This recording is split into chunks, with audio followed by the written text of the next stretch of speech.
Hi there everybody, this is David, and I've been playing a ton of Octopath Traveler 0. It is like one of my favorite games of all time. I am not even kidding y'all. It is just that good. I've played like roughly 90 or so hours in this game, and I have a save right before the final boss, and I kind of want to go over with you what my party setup is, who I'm using, what my equipment is, what my skills are, what everything is, and how you kind of set up a perfect party without having to use super special characters or anything crazy or anything else like that.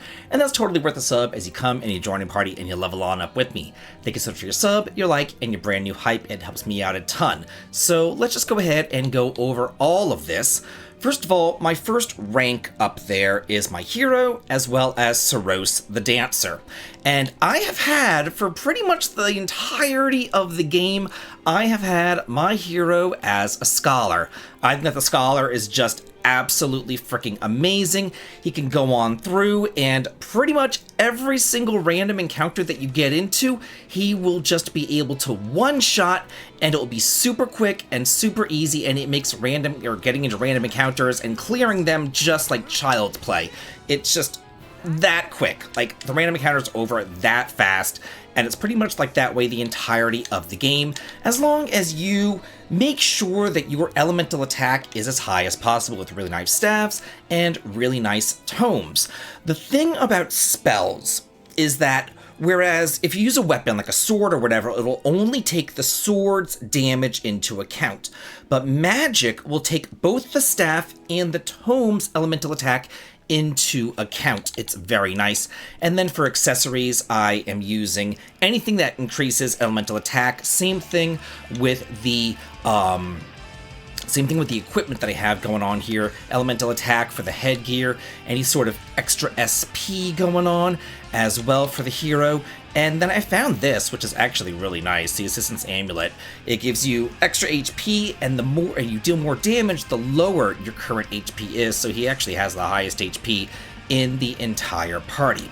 As far as his skills are concerned, I have basically anything that he can't cover with his Scholar magic. So I have Ice here, I have Dark, and I have Lightning. And whereas some people might think, okay, it's probably a good idea to, have the attacks can hit every single enemy, I don't. It is all about reducing shield points in Octopath Traveler. So I have the stuff that deals multiple hits. Like this is Ice 4 times, Dark 4 times, Lightning 4 times. And then I have Elemental Expertise Mastery on there to raise the damage by elemental attacks. I have that at all of my casters. And then Surpassing Power that I can deal over 9,999 damage. And I use this mostly for the boss fights. Whenever I am in random encounter zones, I always have SP Save or Mastery on instead, because, that way I can really get through a whole bunch of fights and not have to really deal with losing a lot of SP, because it halves the amount of SP that you actually need for those fights. And I think that it's a really nice synergy between the hero and Soros. She's the dancer, and you pretty much always want her in the back row because she has this special ability, which is so freaking nice. It's just ridiculous, her special ability. Basically, whenever she is in the back row, it says slightly fill the ultimate technique gauge of the entire front row when the equipped character is in the back row. So she's pretty much always in the back row, so it makes it so that your other characters are having their ultimate gauge filled up really, really, really quickly. Whenever I'm in a boss battle or something, I do like to throw her in the front row, use the Dance of Respite. That way, the hero himself goes into the back row, and whenever he goes in the back row, his elemental attack will go up for 2 more turns. So you get her in the front row in the first turn, use a regeneration, and then he gets his elemental attack up, so whenever he goes to the front row, he's able to just blast the crap out of everything. Another thing that I have for her that's really important is she's my only party member in the party that's able to use both daggers and fans. She's the only one able to use either of those weapons. And you want to have every single weapon type covered. So she covers both daggers and fans, and I gave her the Charm of Compassion so that her regeneration skill raises the amount of HP and SP restored as well, and I gave her this to increase the chance of encountering rare monsters, because she doesn't really do all that much, but it is nice to have. And as far as extra skills for her, she is essentially like my main healer, because I gave her Arcane Healing Mastery, which allows me to restore the HP of an entire row and remove any sort of attribute reducing effects, which is really, really, really nice. And then Fan Frenzy to deal fan damage 4 times. Again, it's about breaking their shields. Wild Knives deal dagger damage to foes 5 times. And then just Saving Grace so that she can kind of stay alive. Patience, just in case, getting in that extra turn, 25% of an extra turn would be really nice for her. So the next row that I have going on is kind of my physical attacker row. It's Ulbrich and Hanit. And the nice thing about these two is that they cover 2 entirely different weapon types. Ulbrich is covering your sword and your polearms, whereas Hanit is covering your axes and your bows. For both of them, I wanted anything that increases physical attack. Physical attack is key for both of them, so I have that on there. And also, raising up SP is always nice too. So, anything physical attack, I got it on them. It is very, very, very nice. But the other thing about them is sometimes, they don't really have access to magical damaging spells. They do, but they're so crummy.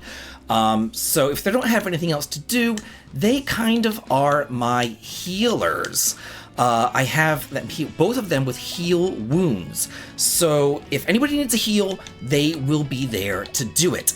In addition to them having heal wounds, they also have the Stalwart Aura Mastery to raise the entire physical defense. So they're kind of like buffing, they're healing, they're doing all sorts of other stuff. It's really nice. Incidental heal, just in case. Patience, get that 25% chance of an extra encounter. And then I gave him Torrential Strike for 4 strikes of a sword. Again, breaking those shield points, it is nice. Same thing with Hanit. I gave her Fading Strike.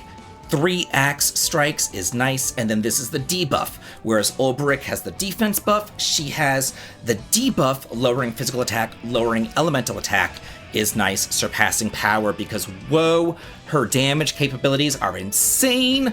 Insane physical prowess. Increase her physical and physical attack and physical defense during battle. It's great. Just kind of had to move myself up a little bit so you can see my bottom rows right now. And again, I'm all about the synergy with this next row. It's Alexia and Fen. Fen has healing on him, which is really nice. Alexia is blasting the crap out of everything with her magic. Let's look and see what we got going on here. Again, increasing that elemental attack with her is paramount. Getting a lot of SP with her is paramount.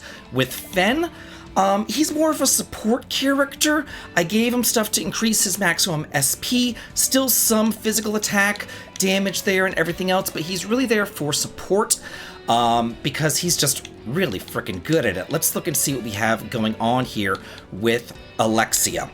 So again, I have her covering magical spells that she doesn't get naturally. So Fire 3 times, Light 4 times, Ice 3 times, Elemental Expertise Mastery, gotta have it, increasing the elemental damage and Surpassing Power again, because her ultimate technique, her ultimate damaging thing is insane. It deals tons and tons and tons of damage. I really did want to focus in on characters whose ultimate techniques deal tons of damage. There's only really 2 characters in here who don't do that. And the other one is Fen. Fen's ultimate technique just reduces the amount of damage that a boss can do substantially, like 90%. He is there to protect the party, and he is great at it, along with healing wounds. I have all my physical attackers with heal wounds mastery. It is imperative. All of my magical casters don't have it. They're too busy hitting elemental weaknesses, but my physical attackers, I think that they all need it. Rain of Arrows mastery is fantastic, dealing bow damage 5 to 8 times. Thundering Cleave, extra axe damage 4 times, Saving Grace for survivability, and back row support just to help Alexia with her survivability. I think that that is very, very, very important. Then I want to look at my last row, and it's Cyrus and Raimi. And looking at them, let's find Cyrus right here. Again, getting in that elemental attack, getting in all that damage is just so good. Elemental heavy armor, elemental hat, both of those raise elemental attack as well as the accessories. It's really nice. As far as Raimi is concerned, she's dealing extra sword damage, she's dealing extra pole arm damage, so she does cover the same things as Ulbrich, but I think that it's fine because a lot of enemies in this game in particular are weak to sword, so it's very nice to have an extra sword user, and, you know, having the lance user in there is nice as well. The thing about Raimi is I gave her the Blessing in Disguise. This is the one that takes negative values and turns them into positive values. So all of that cursed equipment I just kind of threw onto her so that she is able to utilize it, whereas other people aren't able to utilize this. So this increases her physical attack, raises her resistance to status ailments. This cursed armor is fantastic. The cursed shield is great, increases evasion. The gravity lance, extra evasion, extra accuracy. All that stuff is really, really, really good. And then looking at skills for both of them as well, I gave her Run Rampant, which is so nice. She doesn't have a lot of multi-hitting abilities naturally, unlike Ulbrich, so Run Rampant is great. She can use either a sword or a polearm to deal damage 5 to 8 times, heal wounds, healing the entire front row, and then Guardian Aura. This is raising elemental defense, so again buffing, whereas Ulbrich has the physical defense up, this is the elemental defense up just in case I need it. Gave her more rare monsters just so I can get, you know, more of those Kates and all that kind of stuff, and then Saving Grace for survivability. Whereas with Cyrus, again, covering what he doesn't learn naturally with wind damage 4 times, dark damage 2 times, light damage 3 times, elemental expertise, and patience, which is so good, and able to, you know, act again. I think that all of that is wonderful. Another thing that I wanted to bring up while I'm here, I always like to have apple pie. Always eat my apple pie for 50% extra experience in every single battle, so you really don't have to level up or grind, and apple pie is kind of a more advanced cooking item, but before you get apple pie, you can always make grape juice. All you literally need is just grapes. That's it.